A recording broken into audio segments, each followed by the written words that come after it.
Hi everyone, konnichiwa, it's React from Japan, and today I'm gonna be checking out this video called The Fallen of World War II.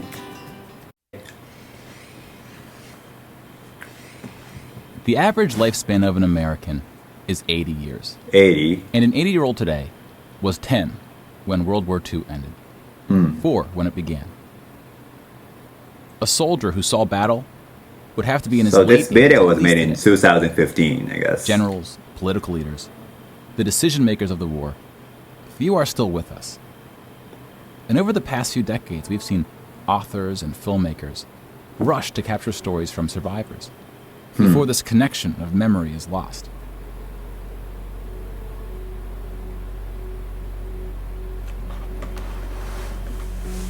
This project is not about individual war stories, and it's not about survivors.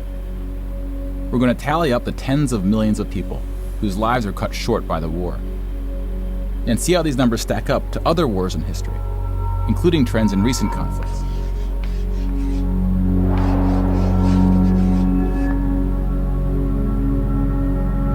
We'll be counting soldiers and civilians separately. Each of these figures represents 1,000 people who died. 1,000. Civilians were of all walks of life, whereas military deaths were almost entirely men. The average age was about 23. In most 23. battles, for every 1,000 soldiers killed, there are more than 1,000 who are injured.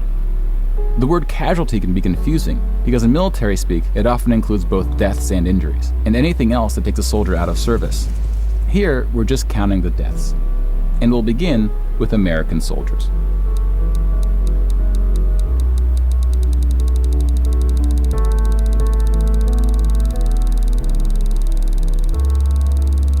Over 400,000 died.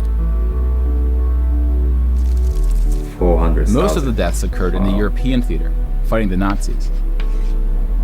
And about a quarter were in the Pacific, fighting the Japanese. When you put them on the timeline, you see that casualties were the heaviest at the end of the war. The war began on September 1st, 1939. But the US wasn't willing to join the fight It until lasted for Pearl 6 Harbor, years. 2 years in. The deaths increased drastically on D-Day, when the Allies invaded Normandy. One of the most tragic moments of the war was on D-Day at Omaha Beach, where 2,500 Americans fell. So about the same number of US soldiers died on this single beach landing as the entire 13 years of the recent war in Afghanistan.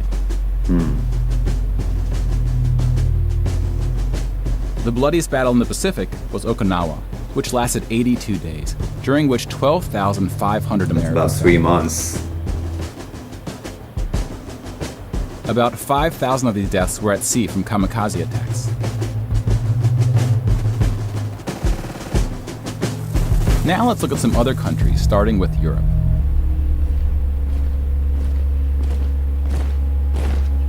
Germany started World War II when it invaded Poland. Poland ultimately lost 200,000 soldiers in the war. Most died after the invasion while the country was occupied by Germany and the Soviet Union. Germany, meanwhile, lost just 16,000 in the invasion of Poland. The Nazis went on to invade and conquer other countries, including Denmark, Belgium, the Netherlands, France, Greece, and Yugoslavia. France surrendered, but after losing 92,000 soldiers in the Battle of France. Over 200,000 ultimately fell, which includes deaths in POW camps, French colonies, and other fighting. Yugoslavia suffered almost 500,000 military deaths. The initial invasion brought relatively few casualties on both sides, but the deaths mounted under Nazi occupation due to guerrilla fighting, civil conflict, and mass executions. The Nazi invasions were swift, with relatively few German losses. Even the Nazi commanders expressed surprise at their success. And then we have the United Kingdom and the United concentrated States, now. who were not invaded but took the fight to the Nazis. Britain lost about the same number of soldiers as the US, which includes the British colonies. Germany lost about 500,000 soldiers fighting the US and Britain in what is known as the Western Front, which took place in France and Belgium.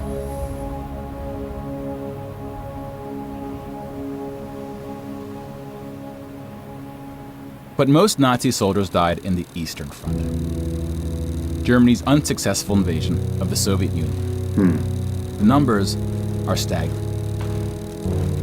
The most famous battle of the Eastern Front, and perhaps the turning point of the European war, was Stalingrad. The German Sixth Army successfully took Stalingrad, but then got surrounded by the Soviets and cut off from food and ammunition. 500,000 Nazis would ultimately die in Stalingrad. Another 100,000 were taken prisoner, of which 6,000 would ever return. POWs had a low survival rate throughout World War II, and it was particularly grim in the East. When you include these POWs, roughly the same number of Germans died in Stalingrad as all the Western Front fighting against France, the UK, and the US. And though Stalingrad was a victory for the Soviets, they suffered almost twice as many losses as Germany.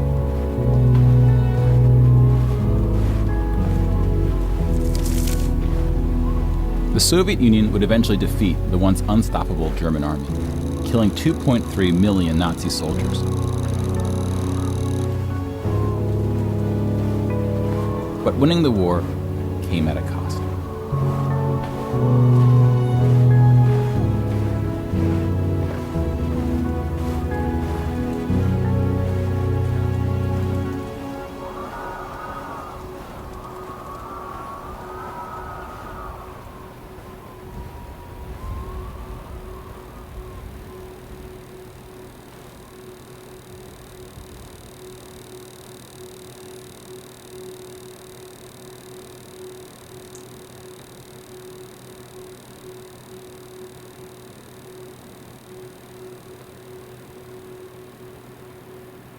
$8.7 million is the official tally by the Russian military, a hotly disputed number. Some studies have calculated as many as 14 million dead. 14 million. To complete the count of European military deaths, we need to add German deaths from other fronts, including the North and Africa, as well as deaths from other Axis powers allied with the Nazis, Hungary, Romania, and Italy. When you put these European military deaths on the timeline, it looks like this. You can now interact with the chart to learn more. Pause the narration if you would like more time.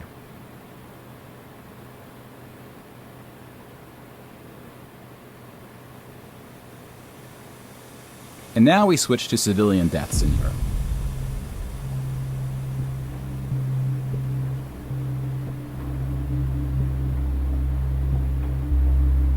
Six million Jewish people were killed in the Holocaust. If you separate this by country, you see that about half, 2.7 million, were Polish.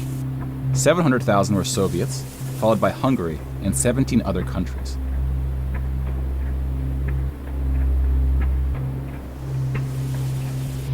Broken down another way, about half of the 6 million were killed in the concentration camps. Over 1 million died in Auschwitz. Most were killed in the gas chambers. Others died from starvation, exhaustion, disease, and other forms of execution. The second most deadly camp was Treblinka, which was exclusively an extermination camp, set up to look like a train station. Mobile killing groups killed 1.4 million Jews.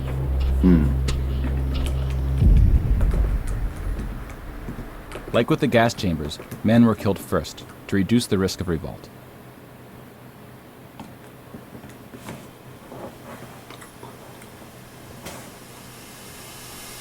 I just remember when I was in middle school, I went to Holocaust Museum.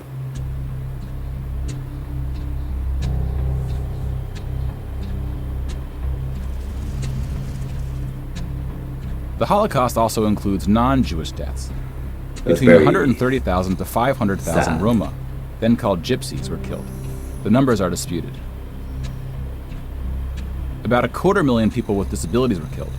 Homosexuals, Catholics, and other groups were also exterminated, but their numbers were relatively small.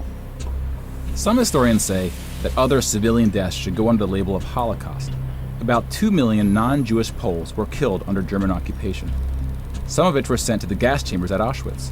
When you combine civilian and military deaths, over 16% of the total Polish population died in World War II, which is the highest percentage of any. This background music's but making not the it highest more in total depressing too. The Soviet Union again tops that list. losing at least as many civilians as it did soldiers, somewhere between 10 and 20 million. A particularly dark moment for the Soviet Union was the siege of Leningrad, now St. Petersburg. German forces surrounded Leningrad before civilians could be evacuated. Supplies, including food, were cut off for 2.5 years. Wow. 1.5 million people died as a result, mostly from starvation, mostly civilians. Stalin's cruelty towards his own people is partly responsible for these numbers. He often didn't allow civilians to evacuate from cities, thinking it would cause the soldiers protecting them to fight harder. About 1 million Soviets died in Stalin's own labor camps, called the Gulag. Just about every country suffered civilian losses, especially countries who were invaded. While many died as a result of so-called collateral damage, the biggest numbers occurred when it was no accident. Civilians were exterminated, purposely fired upon or bombed, used as human shields, or intentionally deprived of food.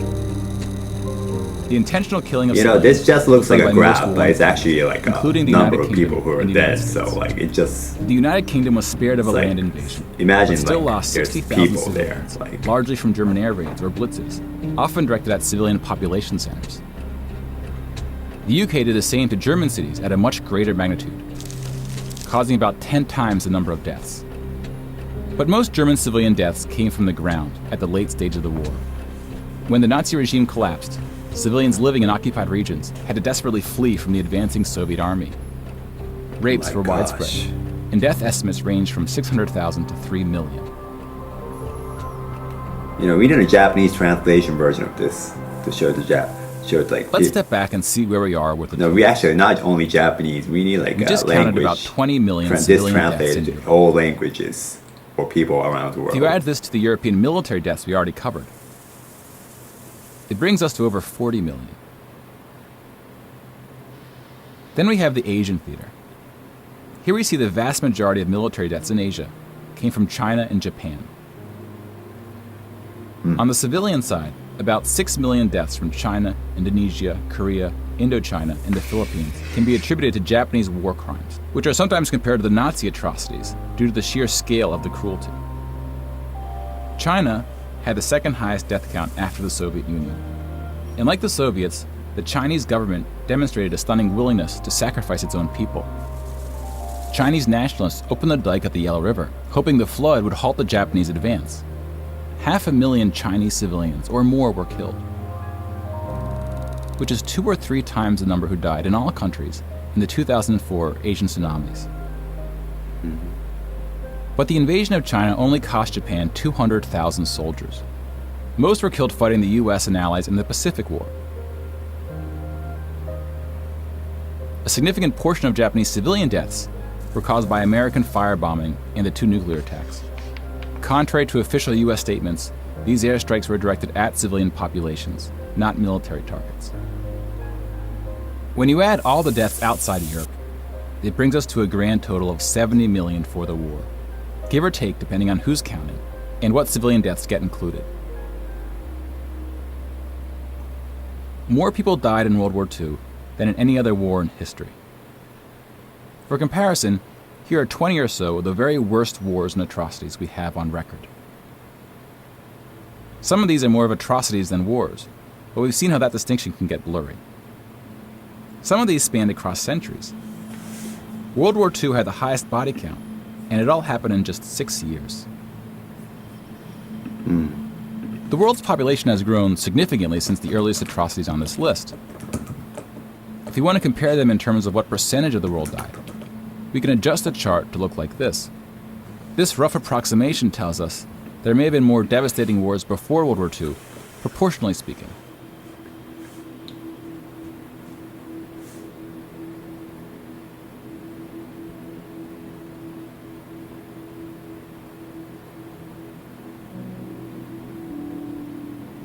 When we turn to post-war conflicts, it's hard to say anything that isn't controversial. But the data shows something quite extraordinary has been happening. In 1989, John Gaddis coined the phrase the long peace to identify the absence of conflict between the nuclear powers during the Cold War. 25 years later, the Cold War is over, and the term is still being used. although its meaning may have shifted. European countries have not fought each other, except for this 10-day war in 1956 when the Soviet Union invaded Hungary. When we look at European wars before World War II, it looks like this. They tend to be more frequent as you go back, though smaller in scale. And the largest 44 economies of the world have not battled each other since World War II. Rich countries have fought poorer countries, like the US versus Iraq, but rich countries have not fought other rich countries. Such a period of peace between the so-called great powers hasn't been seen since the Roman Empire. To many, peace is too strong of a word. Wars have occurred since World War II, and they can be grouped into these 4 categories. We don't see colonial wars anymore. We've already noted that interstate wars between rich countries have not occurred at all, and here we see wars involving smaller economies have tapered off. That leaves civil wars of 2 types, with and without foreign intervention. And this is what these battle deaths look like alongside of World War II. More people died fighting in World War II than in all the wars since. And again, we can't forget about world population, which has almost tripled since World War II. If we scale these numbers to show deaths in proportion to world population, showing the likelihood that a person on Earth dies in battle, the downward trend becomes even more pronounced. Now, this isn't to infer anything about why this trend is occurring. That's a discussion for another day. You can now interact with this chart to explore what conflicts are behind the totals. Now, bear in mind, we're just looking at battle deaths here, not civilian deaths, but those too are in decline. Peace is a difficult thing to measure. It's a bit like counting the people who didn't die in wars that never happened. We give such importance to the word peace, but we don't tend to notice it when it occurs or report on it.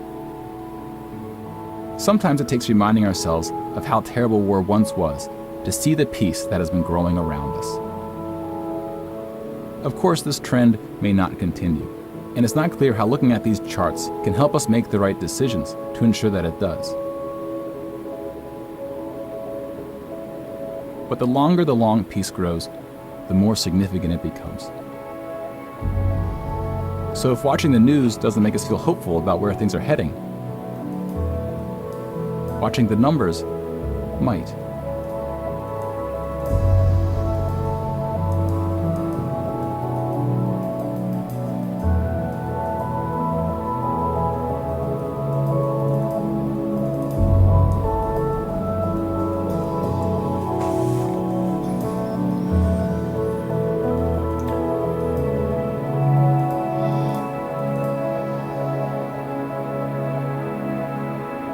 If you would like to support this project and encourage new episodes, please follow us using one of the options below, and consider paying the suggested ticket price for today's show.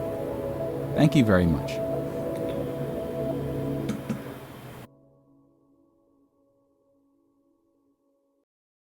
Alright, so that was the fallen of World War II.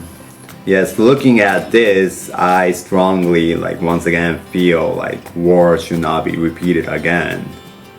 And I really hope that no nuclear weapons will be produced and there will be no World War III. Looking at this makes me feel I shouldn't waste. I should live every day the best way possible and not waste any of my days. Because the people who were dead in the war, they didn't want to die and they want to live, I feel. And I feel I should live every day the best way, as best as possible as I can. I hope that I can spread peace from me to you who's watching the video right now, from this room in Japan to you, wherever you are. Alright, thanks for watching the video today. Let's make a peaceful world together.